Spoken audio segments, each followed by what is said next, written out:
O Índice Nacional de Preços ao Consumidor Amplo, IPCA 15, considerado a prévia da inflação oficial no país, aponta que os preços subiram 0,26% em junho. Os dados foram divulgados hoje pelo IBGE. Nos últimos 12 meses, o IPCA 15 acumula alta de 5,27%, abaixo dos 5,40% registrados até maio. Segundo o IBGE, os principais impactos na prévia da inflação de junho vieram da habitação, com alta de 1,08% e contribuição de 0,16 ponto percentual. Esse resultado, na verdade, se deve ao acionamento da bandeira vermelha patamar 1, que elevou os preços da energia elétrica. Os grupos de saúde e cuidados pessoais também pesaram no resultado. Bom, quem chega para fazer uma análise para a gente é a economista e conselheira do Corecon São Paulo e também professora da FGV, a Carla Bene. Professora, boa tarde, seja muito bem-vinda. Boa tarde, Kelly. Boa tarde a todos. É sempre um prazer estar aqui com vocês. Professora, saiu esse dado hoje. Que análise a gente pode fazer para traduzir para quem acompanha?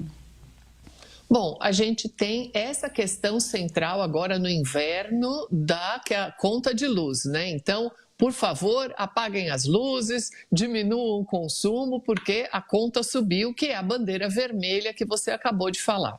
Então, a conferir aí para os próximos meses se a gente vai continuar com essa bandeira vermelha. Há uma possibilidade, sim, que ela se mantenha aí por mais um tempo, e isso aí acaba realmente, digamos assim, prejudicando o nosso bolso no final do mês. Mas, de qualquer maneira, a gente teve algumas alterações para baixo de alguns alimentos, então estamos caminhando com o processo inflacionário, mas se você reparar, ele não cede, ele continua aí nesse patamar dos 5%. Pois é, mas pela média, a gente pode dizer, porque quando a gente dá esses números, quem não é economista, né, a pergunta que vem é a seguinte: a gente está bem ou não, né? Tem muito desafio? Que análise a gente pode fazer, professora?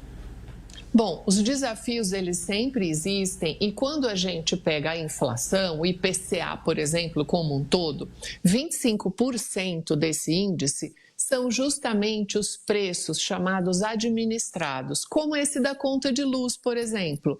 Então, no caso do combustível, conta de luz, plano de saúde, então são os contratos, digamos assim, são os preços regulados pelo governo. Os outros 75% são os chamados preços livres, que a gente chamaria isso meio que da oferta e da demanda. Aí entra muito a questão, por exemplo, dos alimentos, que acaba pesando bastante. Então, são vários desafios, Kelly, nesse sentido, né? Por exemplo, se a gente pensar agora, nós estamos com um período entrando forte de geada. Aqui na região que eu moro, perto aqui da região de Ibiúna, nós tivemos uma geada fortíssima, sacrificou todas as plantações aqui de verduras e legumes durante essas 2 madrugadas. Então, os desafios, eles são postos dessa maneira. Por isso que a gente vai fazendo essa análise da inflação, digamos assim, aos poucos, mês a mês, para ver o que realmente está acontecendo. No sul do país também, muitas regiões produtoras afetadas, né, pelas baixas temperaturas, por geadas também, a gente segue de olho. Agora, tem um outro assunto, professora, chegando aqui, que é destaque, obviamente, em toda a imprensa. Eu gostaria muito da sua análise também. O Congresso Nacional derrubou o decreto presidencial que mudaria as regras de cobrança do Imposto sobre Operações Financeiras, o IOF. Sem o decreto, as regras das contas públicas estipulam a necessidade de um bloqueio adicional de 10 bilhões de reais para compensar a perda de arrecadação. O objetivo é tentar zerar o déficit nas contas do governo este ano. Professor, eu me lembro que quando houve uma conversa, né, entre governo e representantes do Congresso, a gente pensou, olha, tem uma luz aí porque houve um diálogo, mas depois o resultado foi esse. Olha, Kelly, nós estamos diante de um grande desafio, que eu vou usar essa mesma palavra agora de novo, porque o acordado não foi praticado. Esse que eu acho que é o grande problema, porque as lideranças se reuniram, como você falou, num domingo e acertaram toda a questão e apararam as arestas, terminaram a reunião. Na segunda-feira, o governo, o executivo, entregou a proposta do IOF e imediatamente o presidente da Câmara já foi para as redes sociais dizendo que ia derrubar e realmente derrubou. Então, o que a gente está vendo também é um esvaziamento do poder executivo e uma mudança de rota onde o próprio legislativo, o Congresso, está literalmente dizendo que manda o que quer que seja feito. Então, é aqui que a gente mora com o problema, porque ele passou de uma questão fiscal, Kelly. A gente tem as previsões de receitas que foram rompidas agora com essa questão do IOF que caiu. Vamos ter que fazer o quê? Contingenciamentos, vamos ter que fazer cortes em outras pastas. E o pior de tudo é esse desalinho entre o executivo e o legislativo. Pois é, e como que esse cenário impacta a nossa economia, né? Alguns especialistas já dizem que a gente pode ter até um apagão fiscal, né? Então, como que essa situação entre Congresso e governo pode impactar a nossa economia, o nosso bolso, inclusive também a nossa imagem internacional?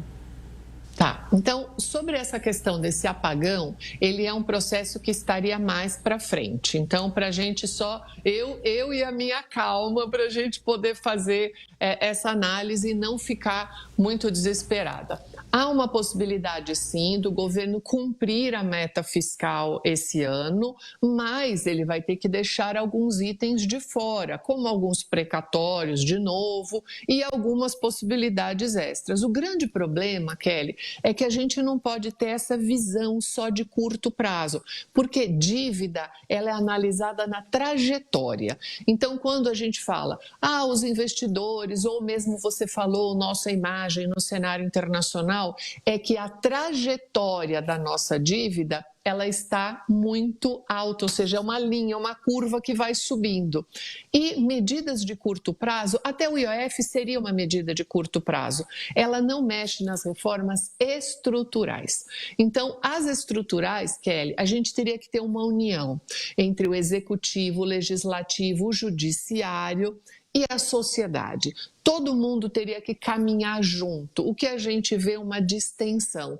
Então, o Congresso agora aprovou um maior número de deputados. Ele está contra o cumprimento da nossa questão fiscal para o longo prazo. A gente vai falar já sobre isso. Antes, eu só quero fazer um adendo aqui, porque diante desse cenário, o dólar fechou em alta ontem, subiu para R$ 5,55, alta de 0,63%. A bolsa caiu, atingiu o menor nível desde o começo do mês, mas hoje a moeda já opera em baixa frente ao real, com os mercados reagindo positivamente à derrubada do decreto que elevava as alíquotas do IOF. A gente sempre lembra, né, que o dólar, ele dá alguns sinais para a gente, né? Eu falo que se a gente acompanha todo dia, a gente percebe essa sensibilidade, né, professora? Sim, exatamente. O dólar tem caído, né, ultimamente, até por questões internacionais, mas a gente pega essa elevação que ela sinaliza o enfraquecimento do governo e agora que concretizou que o IOF caiu, o mercado reage bem. A gente também precisa esclarecer isso. O mercado financeiro não queria elevação de imposto de operações financeiras. Então, onde a gente vai acabar é afunilando de novo, Kelly, na mesma problemática. Vai ser cortar saúde, educação, infraestrutura e tudo que é aquilo que a gente, na verdade, precisa para crescer como nação. E agora sim, eu quero saber mais sobre esse ponto que a professora tocou agora há pouco, porque realmente, né, o Senado aprovou, no meio disso tudo, o aumento do número de deputados federais para 531. O texto foi aprovado nesta quarta-feira, sofreu algumas mudanças e, portanto, volta para análise na Câmara. O aumento de 18 deputados será depois das eleições de 2026. A mudança deve aumentar os gastos na Câmara, sabem quanto? Anotem esse valor, em 150 milhões de reais por ano. Pelo texto aprovado, as vagas serão definidas a partir de dados oficiais de cada censo demográfico do IBGE, professora. Isso, Kelly, que a gente acabou de ter como aprovado, isso é um escárnio com a sociedade. Eu não tenho outra palavra, é uma palavra forte, mas é importante que a gente entenda isso. No lugar de nós diminuirmos cadeiras por causa do censo, o acordo foi em ampliar.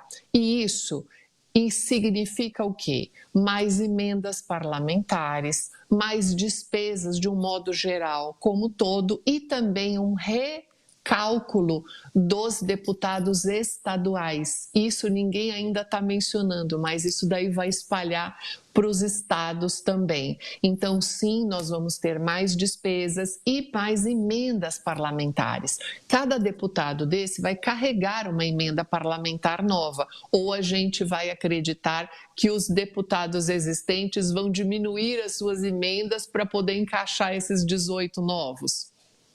Sabe, eu acho que é muito interessante a sociedade analisar para ter sua opinião no seguinte, né? Se cobra tanto que o governo está gastando demais e, ao mesmo tempo, a gente não vê esse empenho do Congresso. Então, quando a sociedade brasileira passar a acompanhar mais tudo isso, né? Principalmente o que está em votação no Congresso e por quê, quais são os gastos, o porquê de tanta emenda, o fundo partidário, quem sabe a gente vai ter aí um país melhor para todos. Professora, muito obrigada pela análise, uma boa tarde, até a próxima. Boa tarde, Kelly. Até a próxima. Até.